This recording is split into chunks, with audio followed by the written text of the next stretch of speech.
예레미야 27장 1절에서 11절까지 말씀을 살펴보도록 하겠습니다. 여호와께서 예레미야에게 줄과 멍에를 목에 걸고 예루살렘에 온 주변 나라 사신들에게 바벨론에 항복하고 섬기라는 하나님의 말씀을 전할 것을 명령합니다. 1절은 표제어입니다. 1절은 유다왕 요시의 아들 요아김이 다스리기 시작할 때라고 하며 예언이 주어진 시기를 알려줍니다. 요아김이 유다를 다스리기 시작할 때는 주전 608년으로 이스라엘의 격동의 시기였습니다.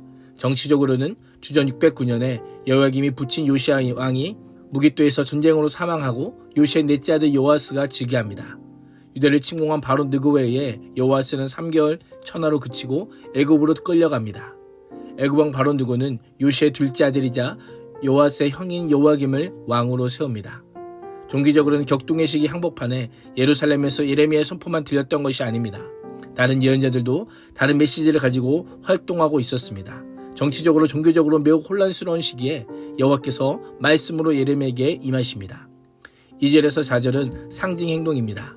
상징 행동이란 상징적 행동을 통해 메시지를 더 효과적으로 인상적으로 전달하는 방법입니다. 여호와께서 예레미야에게 줄과 멍에를 만들어 내 목에 걸라고 명령합니다. 줄과 멍에는 원래 낙이나 수의 목에 걸어 주인의 뜻대로 쟁기를 끌도록 하는 도구입니다.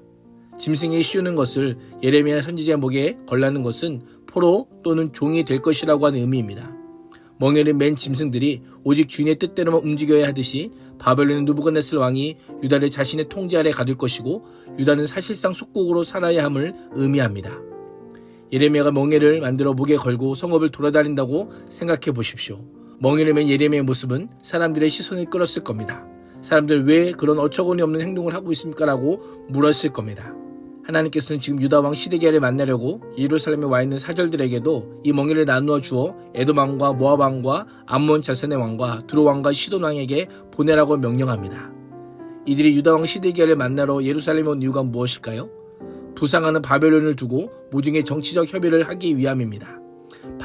바벨론 동맹을 형성하여 바벨론에 대한 반란에 모의하기 위해 비밀스럽게 모인 것입니다.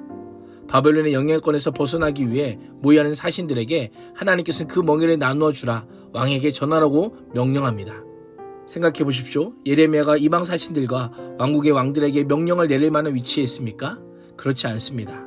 유대에서 활동하는 종교 지도자 중에 한 사람이요 정치적인 측면에서 본다면 아무런 힘도 없는 자입니다. 그럼에도 예레미야는 순종합니다. 그 비결이 무엇이었을까요? 명령하다라고 하는 단어에 그 비결이 있습니다. 여기서 사용된 명령하다라고 하는 표현은 권위를 가지고 공식적인 명령을 하다라는 것을 의미합니다. 예레미야는 단순한 유다의 선지자가 아니라 온 우주 만물을 창조하시고 통치하시는 만군의 여호와의 권위를 위임받은 자로서 사신들에게 명령한 것입니다. 그래서 하나님께서는 자신을 친히 만군의 여호와 이스라엘의 하나님이라고 알려주신 것입니다.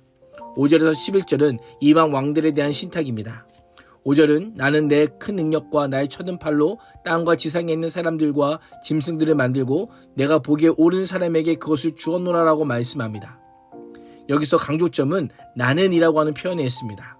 히브리어에서 동사에 이미 주어가 포함되었기 때문에 굳이 인칭 대명사를 따로 사용할 필요가 없습니다. 그런데 동사 앞에 1인칭 인칭 대명사를 추가함으로 하나님께서 친히 여호와 하나님이 누구인지를 강조하고 계십니다. 당시 세계사는 바벨론이 점차 세력을 확대하여 고대 근동 전 지역으로 확장해가고 있었습니다. 권력의 힘이 외형적으로 바벨론의 손에 있었던 겁니다. 그러나 하나님께서는 바벨론 손에 힘을 맡긴 존재가 바로 나다, 바로 나 창조주 하나님임을 선언합니다. 7절에서 중요한 한 가지를 알려줍니다. 바벨론 왕의 권력과 권세에도 그 기한이 있다라는 겁니다. 아무리 강한 제국이라 할지라도 하나님께서 정한 시간과 계획에 따라 움직여짐을 알려주십니다. 우리는 여기서 놀라운 사실을 한 가지 보게 되는데요. 하나님께서 예레미야를 통해 유다 백성들에게 하나님께서 하실 일을 미리 알려주신다라는 겁니다. 하나님께서 역사를 주관하시는 분으로 무엇을 어떻게 왜 하실지 우리에게 굳이 설명하지 않으셔도 됩니다. 하나님 보시기에 옳은 대로 그 역사를 주관해 가시면 됩니다. 친절하게 알려주시지 않아도 되는 겁니다. 그런데 하나님은 우리에게 먼저 알려주십니다. 이 상황에 어떻게 반응해야 되는지, 이 상황에는 어떤 말을 해야 되고 어떤 태도를 취해야 하는지 친히 알려주시며 우리를 얼마나 사랑하는지를 보여주십니다. 8절입니다. 여호와의 말씀이니라. 바벨론 왕 느부갓네살을 섬기지 아니하며 그 목으로 바벨론 왕의 멍에를 매지 아니하는 백성과 나라는 내가 그들이 멸망하기까지 칼과 기근과 전염병으로 그 민족을 벌하리라. 하나님께서 심판하시는 도구는 칼과 기근과 전염병입니다. 이 세 가지는 여호와께서 자신의 언약 백성을 심판하실 때 자주 사용하신 도구입니다. 당시 사람들의 생각에 이 세 가지는 가장 강력한 재앙이었습니다. 유다와 주변 나라들은 이미 수년간에 걸쳐 아수르로부터 침공을 받아왔기 때문에 칼로 인한 재앙의 비참함은 누구보다 잘 알고 있었을 것입니다. 끝까지 심판의 연을 거부하면 결국 하나님의 작정한 대로 비참한 최후를 맞이할 수밖에 없음을 다시 한번 경고하며 자신들의 행동에 대해 스스로 책임져야 함을 알려주고 있습니다. 하나님께서 마지막으로 거짓 선지자들에 말씀하시며 바벨론의 멍에를 메어 바벨론의 모든 정책을 따르는 나라들은 고향 땅에 남아 농사를 지으며 그대로 살 수 있게 하시겠다라고 약속하고 계십니다. 예레미야가 살았던 시대나 오늘날의 시대나 인간이 사는 법은 다르지 않습니다. 같습니다. 그것이 무엇입니까? 인류의 흥망성쇠는 하나님의 손에 달려 있다라는 겁니다. 창조와 역사의 주관자인 하나님께서 자신의 선하신 뜻대로 오늘도 이뤄가고 계시다라는 겁니다. 오늘 하루도 하나님의 손에 붙들린 인생이 될 수 있기를 주님의 이름으로 축복합니다. 기도하겠습니다. 하나님, 하나님의 선하신 섭리 안에서 하나님의 말씀에 순종함으로 하나님의 뜻을 이루는 인생이 되게 하여 주옵소서. 예수님의 이름으로 기도합니다. 아멘.